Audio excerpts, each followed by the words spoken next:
अजीज तलबा और तालबात, Farooq foundation online school के ज़रिए यकसा नसाब के मुताबिक तालीम हासिल करें। अगर हमारी वीडियोस पसंद आएँ तो चैनल को सब्सक्राइब करें और दोस्तों के साथ शेयर करें और बेल आइकन को लाजमी दबाएं ताकि आइंदा आने वाली तालीमी वीडियोस आप हासिल कर सकें। बिस्मिल्लाहिर्रहमानिर्रहीम। अस्सलाम वालेकुम dear students, I am Faisal Yunus, recording number 14 के साथ आपकी खिदमत में हाजिर है। तो प्यारे बच्चों, सबसे पहले आपके लिए एक छोटा सा मैसेज यही है कि ऑनलाइन स्कूल और ऑनलाइन क्लासेस के जरिए आप अपने तालीमी कोर्स 9-10 के में अच्छे मार्क्स हासिल कर सकते हैं। आप अपने पेरेंट्स को मोबाइल फ़ोन या जो भी चीज़ अवेलेबल हो कंप्यूटर पर उन्हें हमारी तालीमी वीडियोस के जरिए तालीम हासिल करने के लिए रिक्वेस्ट करें। आप डेली 1 से 2 घंटे लाजमी ऑनलाइन क्लासेस लें ताकि जब आप स्कूल जाएं तो आपको किसी किस्म की कोई परेशानी ना हो और आप अच्छे मार्क्स हासिल कर सकें और बोर्ड्स में अच्छी पोजीशन हासिल कर सकें। आप फ्री ऑफ कॉस्ट बगैर किसी चार्जेस के, बगैर किसी पैसे के हमारे ऑनलाइन क्लासेस से इस्तेफादा हासिल कर सकते हैं। तमाम सब्जेक्ट्स की, तमाम मज़ामीन की तालीमी वीडियोस अवेलेबल हैं। आप उससे फ़ायदा उठाएं और अपना कीमती वक्त बचाएं। तो हमारा आज का जो रिकॉर्डिंग नंबर 14 है, लास्ट टाइम हमने डिस्कस किया था एटॉमिक रेडियस। तो ये मैं उसी प्रीवियस से कनेक्ट करते हुए बता सकता हूँ कि हाइड्रोजन, अब इसके इलेक्ट्रॉनिक कॉन्फ़िगरेशन है 1s1, नंबर ऑफ ऑर्बिट्स इसके अंदर है 1। अब ये देखो, ये बीच वाला ब्लैक वाला न्यूक्लियस हो गया, ठीक है, और ये जो ब्राउनिश टाइप का ये एक शेल है, नंबर ऑफ शेल है कितने हो गए 1। अब ये मैं डाउन द ग्रुप बात कर रहा हूँ, ठीक है, जब हम क्रॉस पीरियड बात कर रहे थे डाउन द ग्रुप बात कर रहा हूँ, ये मैं नीचे की तरफ आ रहा हूँ डाउन द ग्रुप कि क्या ट्रेंड है, एटॉमिक रेडियस कैसे बढ़ता है। तो ये उसका जो एटॉमिक ट्रेंड है ये उसको डिस्कस करें। अब लिथियम की तरफ आते हैं, एटॉमिक नंबर 3, इसकी इलेक्ट्रॉनिक कॉन्फ़िगरेशन 1s2 2s1, यानी 2 इलेक्ट्रॉन इसके, s1 में 1, 3 हो गए। नंबर ऑफ ऑर्बिट्स अब इसके अंदर आ जाएंगे 2, ये ब्लैक वाला ये न्यूक्लियस हो गया, ये ब्राउन वाला एक ऑर्बिट और ग्रीन वाला 2। अब देखो, आप नोट करो, जैसे जैसे मैं नीचे जा रहा हूँ नंबर ऑफ शेल्स बढ़ते जा रहे हैं, नंबर ऑफ ऑर्बिट्स बढ़ते जा रहे हैं। सोडियम में देखो 3 हो गए, 1 2 3। इसी तरह पोटाशियम में 4 हो गए। तो खुद देखो पहला साइज हाइड्रोजन का कितना था, सोडियम, लिथियम में कितना हो गया, सोडियम में कितना, पोटाशियम। तो इस तरह एटॉमिक रेडियस बढ़ता है, ठीक हो गया। ये इसको प्रीवियस था इसलिए मैंने कहा कि आपको डायग्राम से समझाने की कोशिश करूं कि डाउन द ग्रुप, जब हम ग्रुप में जा रहे होते हैं तो एटॉमिक रेडियस कैसे इंक्रीज होता है। तो ये उस हवाले से मेरा टॉपिक था।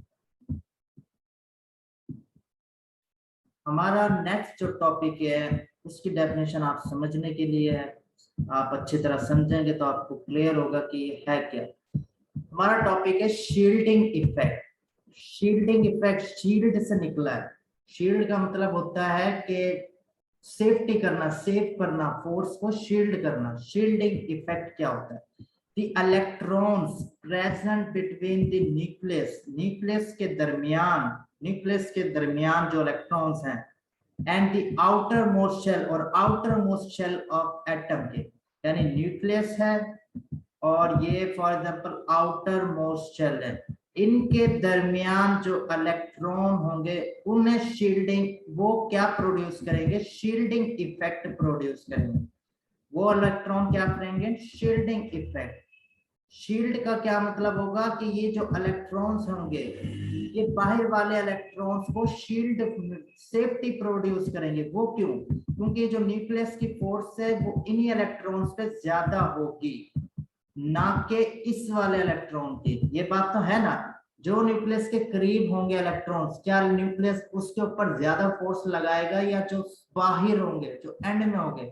जाहिर सी बात है कि ये जो न्यूक्लियस है ये इन इलेक्ट्रॉन्स पे ज्यादा फोर्स लगाएगा बनिस्बत इस वाले लास्ट वाले इलेक्ट्रॉन के। तो ये शील्डिंग इफेक्ट कहलाता है।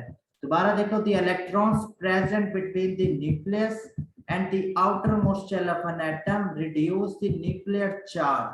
मैंने ये न्यूक्लियर चार्ज बताया था ना कि जो न्यूक्लियस है वो इलेक्ट्रॉन्स पे अपनी फोर्स लगाता है जिसको हम न्यूक्लियर चार्ज कहते हैं। तो वो कहता है कि अब मेरी बात सुनो, एक शेल ये है, यहाँ पे इलेक्ट्रॉन्स है, एक शेल ये है, यहाँ पे इलेक्ट्रॉन्स है रिवॉल्व कर रहे हैं, ठीक हो गया। अब मुझे ये बताओ कि जो न्यूक्लियस है ये पहले फोर्स तो इस वाले पे लगाएगा, करीब वाले पे, इस पे ज्यादा फोर्स लगाएगा, फिर इस पे लगाएगा, कम लगाएगा। अगर ये इलेक्ट्रॉन ना हो, ये वाला इलेक्ट्रॉन्स ना हो, तो न्यूक्लियस सारी फोर्स किस पे लगाएगा, बाहर वाले पे।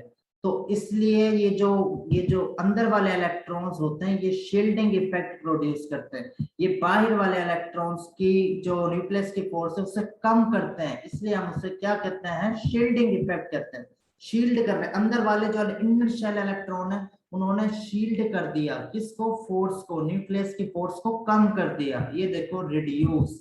अब मुझे आपकी बात आप समझ आ जानी चाहिए कि रिड्यूस करता है न्यूक्लियर चार्ज, मतलब न्यूक्लियस की फोर्स को, felt by the electron present in the outer most shell.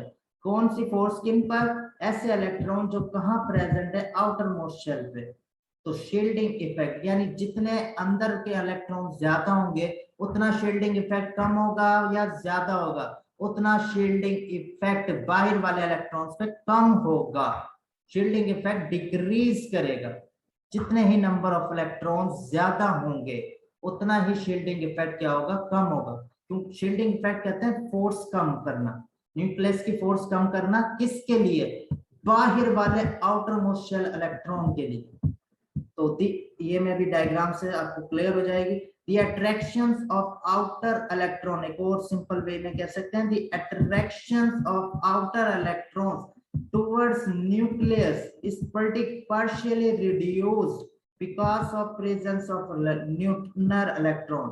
यानी जो अट्रैक्शन है बाहर वाले इलेक्ट्रॉन्स की वो कम हो जाती है टुवर्ड्स न्यूक्लियस, न्यूक्लियस की तरफ कम हो जाती है, किस वजह से, because of presence of inner electron, उसके अंदर वाले इलेक्ट्रॉन्स के मौजूदगी की वजह से बाहर वाले इलेक्ट्रॉन्स की जो न्यूक्लियस की फोर्स है कम हो जाती है, यही कहलाता है शील्डिंग इफेक्ट।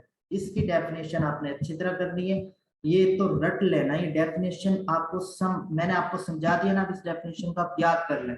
शील्डिंग इफेक्ट कहते हैं कि ऐसा इफेक्ट जो बाहर वाले इलेक्ट्रॉन्स हैं, इनर आउटर शेल वाले, वो क्या हो जाए, न्यूक्लियर चार्ज उनके जो फोर्स है वो कम हो जाए, वो कहलाता है शील्डिंग इफेक्ट। और वो कम फोर्स क्यों होगी, क्योंकि उसके जो इनर शेल के इलेक्ट्रॉन है वो फोर्स को कम कर देते हैं। As a result valence electron experience less nuclear charge. अब बाहर वाला इलेक्ट्रॉन ज्यादा फोर्स करेगा या अंदर वाला, सिंपल सी बात है, जो न्यूक्लियस के करीब होंगे उधर न्यूक्लियस की फोर्स ज्यादा होगी बनिस्बत बाहर वाले, which is called effective nuclear charge। ये डेफिनेशन आगे nuclear charge, the valence electron experiences less nuclear charge than that of actual charge। कि जो बाहर वाले इलेक्ट्रॉन है वो कम फोर्स को फील करते हैं than that of actual charge, जो एक्चुअल चार्ज होना चाहिए, which is called effective nuclear charge। It means that the electrons present in the inner shell screen or shield the force of attraction of nucleus felt by the valence shell electron। This is called shielding effect। ये इसकी एक और definition जो definition आप याद कर सकते हैं। दोबारा देखो ये डेफिनेशन कि शील्डिंग इफेक्ट है क्या, शील्ड करना इफेक्ट का, फोर्स को कम करना बाहर वाले इलेक्ट्रॉन के लिए। It means that the electrons, ऐसे electrons present in the inner shell, तो अंदर वाले शेल में इलेक्ट्रॉन प्रेजेंट है और शील्ड दी, तो शील्ड कर दें, फोर्स को कम कर दें, the force of attraction of nucleus felt by the valence shell electron। यानी जो बाहर वाले इलेक्ट्रॉन है उसकी फोर्स को कम कर दें, उस इफेक्ट को क्या नाम देते हैं, शील्डिंग इफेक्ट कहते हैं, शील्डिंग इफेक्ट। नेक्स्ट है, ये देखो ये डायग्राम, ये न्यूक्लियस है, ये पहला शेल है और ये दूसरा शेल। अब मुझे खुद बताओ, ये एक इलेक्ट्रॉन, दो इलेक्ट्रॉन, तीन इलेक्ट्रॉन, ये चार, ये पांच। अब ये जो न्यूक्लियस की अट्रैक्शन करीब वाले इलेक्ट्रॉन्स में ज्यादा होगी या दूर वाले में? आप सब कहेंगे सर जो इलेक्ट्रॉन करीब है उसमें ज्यादा फोर्स होगी, इसीलिए ठीक है। बनिस्बत कम। अब ये जो इन तीन के ऊपर सबसे पहले न्यूक्लियर चार्ज फोर्स लगा रहा है, अब ये जो बाहर वाले इलेक्ट्रॉन्स है उनके पास फोर्स क्या हो जाएगी, कम हो जाएगी। न्यूक्लियस उतनी फोर्स इन पे नहीं लगा पाएगा जितनी अपने करीब वालों पे लगा रहा है। इसका मतलब है ये जो इनर शेल के जो इलेक्ट्रॉन है इन्होंने क्या किया है, फोर्स को कम कर दिया है बाहर वालों के लिए, इसलिए इसको हम क्या कहते हैं, शील्डिंग इफेक्ट। ये जो इनर शेल इलेक्ट्रॉन्स है इन्होंने न्यूक्लियस की फोर्स को कम कर दिया है, किसके लिए, बाहर वालों के लिए, ये कहलाता है शील्डिंग इफेक्ट। देखो दोबारा कि अगर इस वाले शेल में इलेक्ट्रॉन है तो न्यूक्लियस उसके ऊपर लगा रहा है 1.00 की फोर्स, दूसरे शेल पे लगा रहा है, दूसरे शेल के इलेक्ट्रॉन पे 0.85 की तरफ, और आखिरी वाले शेल पे देखो फोर्स कितनी ज्यादा कम हो गई है, 0.35। तो ये फोर्स किस लिए कम हुई, क्योंकि ये इलेक्ट्रॉन्स, इनर इलेक्ट्रॉन्स जो मौजूद थे, अगर ये इलेक्ट्रॉन्स मौजूद ना होते तो न्यूक्लियस अपनी 1.0 की फोर्स इसी पे लगाता।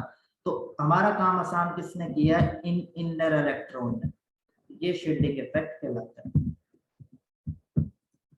अब देखते हैं शील्डिंग इफेक्ट कब इंक्रीज होता है, कब ज्यादा होता है। तो shielding effect increases down the group, अगर हम ऊपर से नीचे की तरफ जाए तो शील्डिंग इफेक्ट क्या होता है, इंक्रीज होता है। क्यों, क्योंकि नंबर ऑफ शेल ज्यादा होंगे, नंबर ऑफ शेल ज्यादा होंगे तो इलेक्ट्रॉन जो आखिरी वाला होगा वो सबसे ज्यादा दूर होगा न्यूक्लियस से, इसलिए उसका हम कह सकते हैं शील्डिंग इफेक्ट क्या होगा, इंक्रीज होगा down the group. Because of the it is easy to take a electron from potassium, इसलिए हम कह सकते हैं कि जितना इलेक्ट्रॉन दूर होगा न्यूक्लियस से वो ज्यादा हम उसको आसानी से लूज कर सकते हैं, क्योंकि उसके ऊपर फोर्स नहीं है, वो बेचारा न्यूक्लियस की फोर्स से बाहर होगा और वो लूज कर जाएगा electron. Similarly the shielding effect decreases in period if we move from left to right, अगर हम पीरियड की तरफ मूव करें तो शील्डिंग इफेक्ट क्या होगा, डिक्रीज होगा। क्यों डिक्रीज होगा, क्योंकि शेल वैसा का वैसा है, इलेक्ट्रॉन्स इंक्रीज हो रहे हैं, तो जितने इलेक्ट्रॉन्स इंक्रीज हो रहे हैं न्यूक्लियस अपनी फोर्स सब पे बराबर लगाएगा, तो जिसकी वजह से शील्डिंग इफेक्ट क्या होगा, डिक्रीज होगा। इंक्रीज कब होगा, जब हम डाउन द ग्रुप जाएंगे। तो दो ट्रेंड आपने याद रखना, shielding effect down the group में इंक्रीज होता है और shielding effect across the period decrease होता है। नेक्स्ट हम कहते हैं आयनाइजेशन एनर्जी क्या होती है। आयनाइजेशन एनर्जी,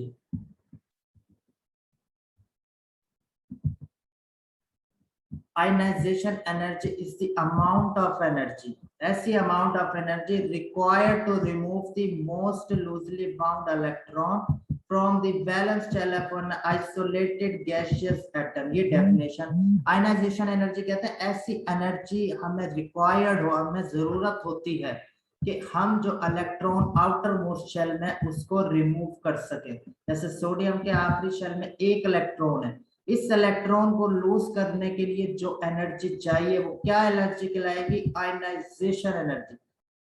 एटम खुद तो नहीं दे देगा ना इलेक्ट्रॉन के, उसे कोई ना कोई एनर्जी मिलेगी तो वो इलेक्ट्रॉन आसानी से क्या कर देगा, लूज कर देगा। ये क्या कहलाती है, आयनाइजेशन एनर्जी। ये डेफिनेशन याद करें, ionisation energy is the amount of energy, ऐसी amount of energy required to remove the most loosely bound, most loosely कहते हैं जो सबसे आखिरी शेल में हो, from the valence shell आखिरी shell of an isolated gaseous atom, isolated gaseous atom से हम अगर कोई इलेक्ट्रॉन रिमूव करने के लिए जो एनर्जी चाहिए वो कौन सी एनर्जी होगी, ionization energy. The amount of energy needed to remove successive electron present in an atom increases, amount of energy needed to remove, अब पहला इलेक्ट्रॉन रिमूव कर दिया, अब दूसरा इलेक्ट्रॉन जब रिमूव करेगा तो हमें ज्यादा एनर्जी चाहिए। वो क्यों, क्योंकि जब हम कर रहे थे एक न्यूट्रल एटम से इलेक्ट्रॉन रिमूव, जब एक इलेक्ट्रॉन निकल गया तो उसके ऊपर अब आ गया पॉजिटिव चार्ज, अब उस पॉजिटिव चार्ज में से हमने इलेक्ट्रॉन निकालना जो कि मुश्किल होता है। If there is only one electron in the valence shell, अगर आखिरी शेल में एक इलेक्ट्रॉन है, the energy required to remove it will be called first ionization, तो पहले इलेक्ट्रॉन को रिमूव करने के लिए जो एनर्जी चाहिए उसे हम क्या कहते हैं, first ionization energy. For example first ionization sodium atom की पहली आयनाइजेशन एनर्जी है 496, यानी मैं कहूंगा अगर आप 496 किलो जूल पर मोल की एनर्जी सोडियम को दें तो सोडियम एक इलेक्ट्रॉन लूज कर देगा। ये सोडियम गैसियस फॉर्म में, अगर मैं 496 की एनर्जी देता हूं तो सोडियम एक इलेक्ट्रॉन क्या कर रहा है, लूज कर रहा है, और बदले में क्या बन रहा है, सोडियम प्लस का आयन बन रहा है, जिस तरह हमने सोडियम आयन पढ़ के आए। तो अब आइए समझ के इलेक्ट्रॉन कैसे लूज करता है। अगर हम उसको एक एनर्जी दे दें, जो एनर्जी क्या कहलाती है, आयनाइजेशन एनर्जी, तो वो क्या बन जाता है, आयन बन सकता है। ये आयनाइजेशन एनर्जी है। अब इसमें वही बात करेंगे कि across the period ionization energy increase होगी या डिक्रीज, और टॉप टू बॉटम या ग्रुप में डिक्रीज होगी या इंक्रीज। अब देखते हैं if we move left to right, जब भी लेफ्ट टू राइट की बात करें इन अ पीरियड होता है, the value of ionization energy increase होती है। आयनाइजेशन एनर्जी की वैल्यू क्या हो जाती है, इंक्रीज हो जाती है। क्यों इंक्रीज हो जाती है, it is because the size of atom reduce, atom का साइज कम होता है। एटम का साइज कम होता है तो इलेक्ट्रॉन्स न्यूक्लियस के ज्यादा करीब आ जाते हैं। अब खुद देखो, न्यूक्लियस के जेड इलेक्ट्रॉन ज्यादा करीब आ गए तो न्यूक्लियस अपनी फोर्स पूरी लगाएगा इलेक्ट्रॉन। क्या आप आसानी से एक इलेक्ट्रॉन लूज कर लोगे, नहीं, क्योंकि वो न्यूक्लियस अपनी पूरी फोर्स लगा रहा है, आपको वो इलेक्ट्रॉन निकालने ही नहीं देगा। इसलिए आयनाइजेशन एनर्जी पीरियड में क्या होती है, इंक्रीज होती है, क्योंकि उसमें एटॉमिक नंबर बढ़ता है, और एटॉमिक नंबर बढ़ने के साथ साथ नंबर ऑफ इलेक्ट्रॉन्स बढ़ते हैं और न्यूक्लियर चार्ज बढ़ता है। It is because the size of atom reduce होता है and valence electrons are held strongly, लिखा हुआ है held strongly by the electrostatic force of nucleus. यानी जो इलेक्ट्रॉन्स होते हैं वो न्यूक्लियस की गिरफ्त में इतने ज्यादा होते हैं कि आप आसानी से उन्हें लूज नहीं कर सकते, आप आसानी से इलेक्ट्रॉन नहीं निकाल सकते। तो इसलिए एटॉम, मैं आपसे कहूँ आयनाइजेशन एनर्जी इंक्रीज का मतलब है हमें वो एनर्जी ज्यादा देनी पड़ेगी। तो मैं कहूंगा कि अगर मैं पीरियड अक्रॉस द पीरियड जाऊं तो आयनाइजेशन एनर्जी कम होगी या ज्यादा चाहिए होगी। आप छुट्टे कहोगे सर ज्यादा चाहिए होगी, मैं कहूँ क्यों, क्योंकि आप कहोगे सर न्यूक्लियस अपनी फोर्स ज्यादा लगाएगा और हमें ज्यादा एनर्जी देनी पड़ेगी इलेक्ट्रॉन को रिमूव करने के लिए। Therefore elements on left side of periodic table low ionization show as compared. अब ये देखो ये आयनाइजेशन है, लिथियम की 520 है, अब इसकी बढ़ रही है 899, 801, 1000, 1400। तो ये सारी चीजें, ये ionization energy across the period, ये पीरियड की बात कर रहा हूँ, अभी ग्रुप की बात नहीं की, ग्रुप की बात अभी कर लेते हैं। Down the group ionization energy shell बढ़ता जा रहा है, इलेक्ट्रॉन्स दूर होते जा रहे हैं न्यूक्लियस से, तो कम एनर्जी देनी पड़ेगी। आयनाइजेशन एनर्जी ज्यादा होगी या डिक्रीज, कम होगी, आयनाइजेशन एनर्जी डिक्रीज होगी। As we move down the group more and more shells, ज्यादा शेल बढ़ेंगे, ज्यादा शेल बढ़ेंगे तो वो न्यूक्लियस से ज्यादा दूर होंगे, between the valence shell and the nucleus of the atom. This additional shell reduce the electrostatic, यही जो ज्यादा शेल बड़े हैं इन्होंने क्या कर दिया, इलेक्ट्रोस्टैटिक फोर्स कम कर दी है by the electron present in outermost shell. Resultantly the valence shell electron can taken away easily, जितना इलेक्ट्रॉन न्यूक्लियस से ज्यादा दूर होगा हम आसानी से उसको निकाल सकते हैं क्योंकि उसके ऊपर फोर्स कम होगी। तो ionization energy down the group क्या होती है, डिक्रीज होती है। डाउन द ग्रुप क्या होती है, डिक्रीज होती है। याद रखनी ये चीजें आपने लिखकर याद करनी है, कौन सी चीज कहाँ इंक्रीज होती है, कौन सी चीज कहाँ डिक्रीज होती है। Therefore ionization energy of elements decreases from top to bottom in a group। मैंने आपको रीजंस भी दे दी, अब आपको भूलना नहीं चाहिए, बस ये बात याद रखें कि जब डाउन द ग्रुप आप ऊपर से नीचे जा रहे होते हो आपको आयनाइजेशन एनर्जी कम देनी पड़ती है, एनर्जी कम देनी पड़ती है, इसलिए आयनाइजेशन एनर्जी डिक्रीज होती है। लेकिन जब आप अक्रॉस द पीरियड जा रहे होते हो लेफ्ट टू राइट तो आयनाइजेशन एनर्जी ज्यादा देनी पड़ती है, ज्यादा फोर्स देनी पड़ती है इलेक्ट्रॉन रिमूव करने के लिए। तो आयनाइजेशन एनर्जी का मतलब है इलेक्ट्रॉन रिमूव करने वाली एनर्जी। ठीक हो गया, ये हमारी आयनाइजेशन एनर्जी कंप्लीट है। नेक्स्ट हम मूव करते हैं इलेक्ट्रॉन एफिनिटी। अब आयनाइजेशन एनर्जी में तो इलेक्ट्रॉन लूज करवा रहे थे, रिमूव करवा रहे थे, इलेक्ट्रॉन एफिनिटी में हम इलेक्ट्रॉन ऐड करेंगे। ठीक हो गई, इलेक्ट्रॉन ऐड करेंगे, इलेक्ट्रॉन ऐड करेंगे। ठीक हो गया।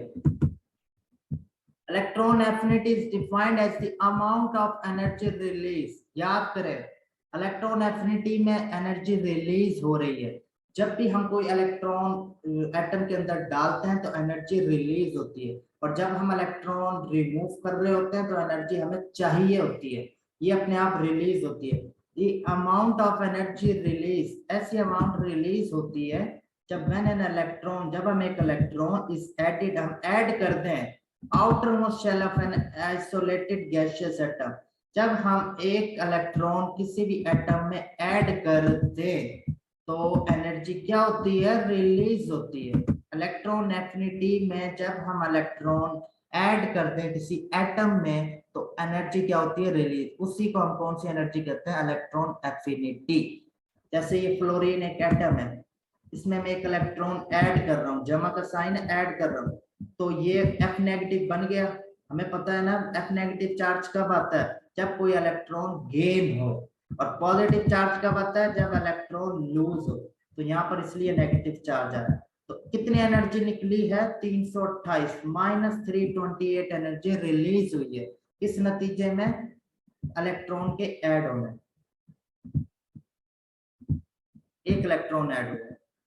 एफिनिटी मीन्स अट्रैक्शन, एफिनिटी का मतलब होता है अट्रैक्ट करना, अट्रैक्ट खींचना अपनी तरफ। Therefore, electron affinity means tendency of an atom to accept an electron to form an ion, कि ऐसी एटम की टेंडेंसी, काबिलियत कि वो एक इलेक्ट्रॉन को एक्सेप्ट कर सके और क्या बना सके, एनाइन। एनाइन मैंने बताया था ना, एनाइन कब बनता है, जब नेगेटिव चार्ज आता है। कैटाइन कब बनता है, जब पॉजिटिव चार्ज आता है। For example the electron affinity of fluorine, तभी हमने पढ़ी है पीछे, 328 किलो जूल है। इसका मतलब है 328 किलो जूल एनर्जी इसकी रिलीज होगी जब हम एक इलेक्ट्रॉन फ्लोरीन को देंगे। 1 मोल एटम ऑफ फ्लोरीन रिलीज 328, एक मोल एटम का फ्लोरीन का कितनी करता है, 300।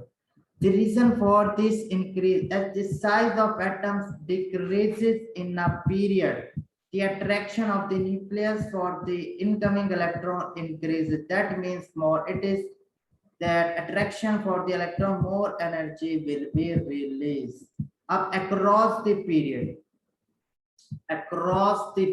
पीरियड की अगर मैं बात करूं तो इलेक्ट्रॉन एफिनिटी डिक्रीज होगी या इंक्रीज होगी। अब आप तो बताना चाहिए कि ये इंक्रीज होगी। भाई क्यों इंक्रीज होगी, इलेक्ट्रॉन एफिनिटी क्यों इंक्रीज होगी, सिंपल है। अभी हमने पढ़ा है क्रॉस द पीरियड, जब भी हम पीरियड में जाते हैं न्यूक्लियर की जो फोर्स है वो इलेक्ट्रॉन पे ज्यादा होती है, तो जितनी ज्यादा फोर्स होगी वो क्या चाहेगा कि इलेक्ट्रॉन आए मेरे पास, क्या कहेगा, इलेक्ट्रॉन आए मेरे पास, इसलिए इलेक्ट्रॉन एफिनिटी इंक्रीज और ज्यादा एनर्जी रिलीज होगी।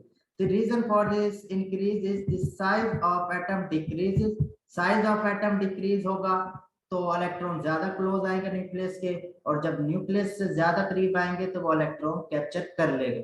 The attraction of nucleus for incoming, अब नया इलेक्ट्रॉन आ रहा है, अब साइज छोटा एटम का, नया इलेक्ट्रॉन आना चाह रहा है, तो न्यूक्लियस क्या कहेगा, वो तो वैसे ही फोर्स लगा रहा है इलेक्ट्रॉन को खींच रहा है, तो कहेगा आने दो, इनकमिंग इलेक्ट्रॉन को आने दो, वो उसके ऊपर भी फोर्स लगाएगा। तो across the period electron affinity क्या होती है, इंक्रीज होती है। Across the period electron affinity क्या होती है, इंक्रीज। रीजन यही है कि उसका एटॉमिक साइज रेडियस डिक्रीज होता है। ये देखो इलेक्ट्रॉन एफिनिटी पीरियड में पहले -60 थी, फिर 0 हो गई है, फिर -29, -122, 0, 100, -100 था, तो ये इंक्रीज होती जा रही है अक्रॉस द पीरियड। अब ग्रुप की बात करें, in a group electron affinity value decrease करते हैं टॉप से बॉटम की तरफ। इलेक्ट्रॉन एफिनिटी वैल्यू डिक्रीज होगी कि मतलब ये है कि इलेक्ट्रॉन एफिनिटी वैल्यू की डिक्रीज होने का मतलब यह है कि हम डाउन द ग्रुप जब जाएंगे तो हम इलेक्ट्रॉन गेन करने की पावर खो रहे हैं, लूज कर रहे हैं, लेस पावर है। इलेक्ट्रॉन एफिनिटी कम हो रही है, मतलब हम इलेक्ट्रॉन की अट्रैक्शन कम कर रहे हैं, हम इलेक्ट्रॉन लूज कर सकते हैं, गेन नहीं कर सकते।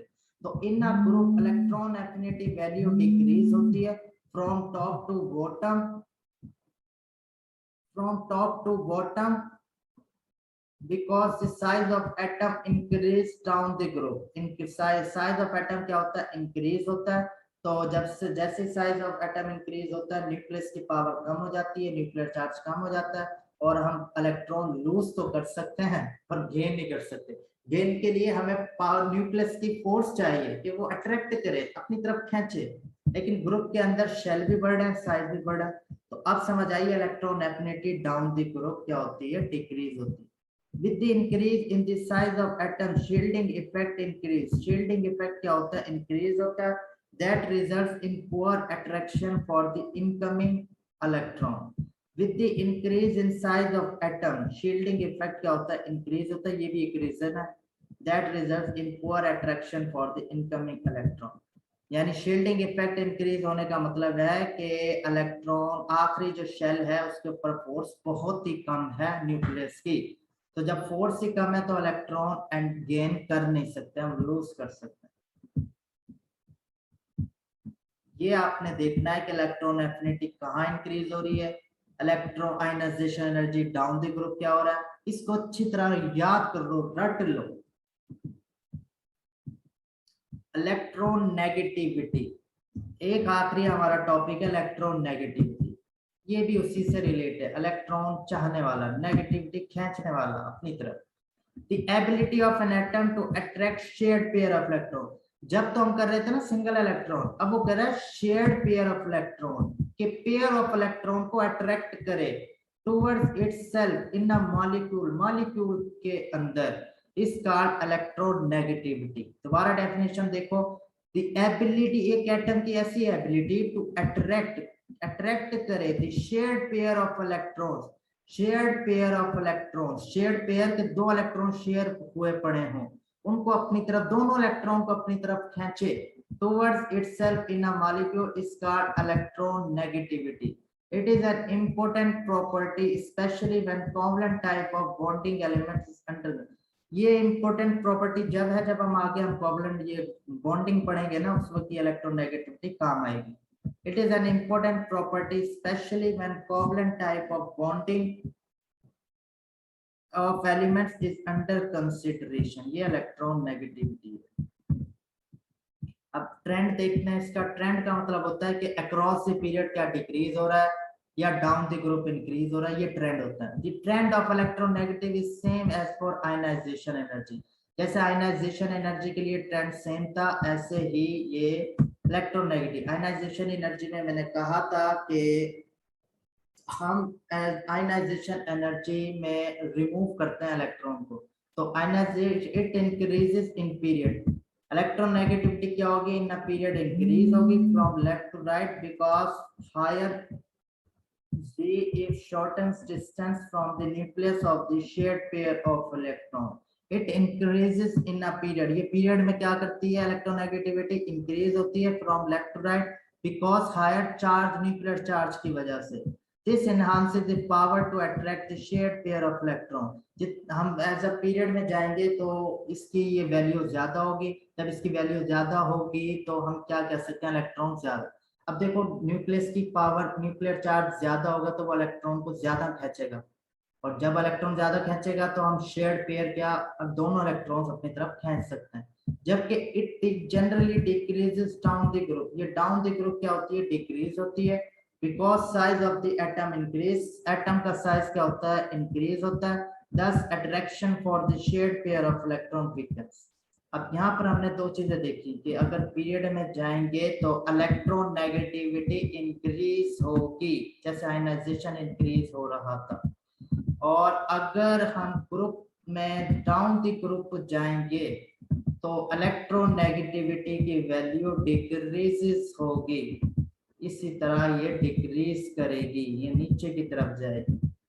तो ये तीन चार आपने प्रॉपर्टीज है, atomic radius, ionization energy, electron affinity और इलेक्ट्रॉन नेगेटिविटी, ये चार चीजें, इनको अच्छी तरह समझो। इनमें से एक क्वेश्चन आता है पेपर में कि यार बताओ व्हाट इज इलेक्ट्रॉन एफिनिटी, ये इनके ट्रेंड्स याद रखो कि आयनाइजेशन एनर्जी में डाउन द ग्रुप डिक्रीज होगी या इंक्रीज, एफिनिटी इंक्रीज होगी डिक्रीज, इस तरह ये चार ट्रेंड आपने अच्छी तरह याद करना है कि अक्रॉस द पीरियड क्या चीज इंक्रीज होती है, डाउन द ग्रुप क्या। मैंने आपको अच्छी तरह समझाया, आप एक बार पढ़ेंगे और आपको कोई मुश्किल नहीं होगी, आपको फौरन समझ आ जाएगी कि ये डिक्रीज क्यों हो रही है, ये इंक्रीज क्यों हो रही है। तो ये आपको अच्छी तरह लास्ट में क्लियर हो जाएगी ये चीजें हमने जो डिस्कस की थी। इसी तरह इसको चैप्टर को देखें, इलेक्ट्रोनेगेटिविटी, इसके आपको बुक के अंदर ये जो टेबल दिए हुए हैं इनको समझें कि ये डाउन द ग्रुप क्या वैल्यूज इंक्रीज हो रही हैं या डिक्रीज हो रही हैं। और इसी तरह आप इलेक्ट्रॉन एफिनिटी के बारे में देखें कि ये इंक्रीज हो रही है आइदर डिक्रीज हो रही हैं। डाउन द ग्रुप की ये क्या है, इनकी क्या इसकी वैल्यू है। तो तब तक के लिए हमारा ये जो चैप्टर है, chapter number 3 periodic table and periodicity complete है। नेक्स्ट जो लेक्चर होगा उसमें हम एक्सरसाइज करेंगे। तो ये चैप्टर आपको अच्छी तरह आना चाहिए। कि पीरियोडिक टेबल क्या है, मैंने आपको पूरी पीरियोडिक टेबल की बार बार डायग्राम्स दिखाई है, एक एक चीज उसको समझाने की कोशिश की है। आपने सिर्फ पढ़ना है अच्छी तरह और जो चीज समझी है उसको समझने की कोशिश करें, इंशाल्लाह आपको कोई प्रॉब्लम नहीं होगी। नेक्स्ट लेक्चर के में फिर हाजिर होंगे।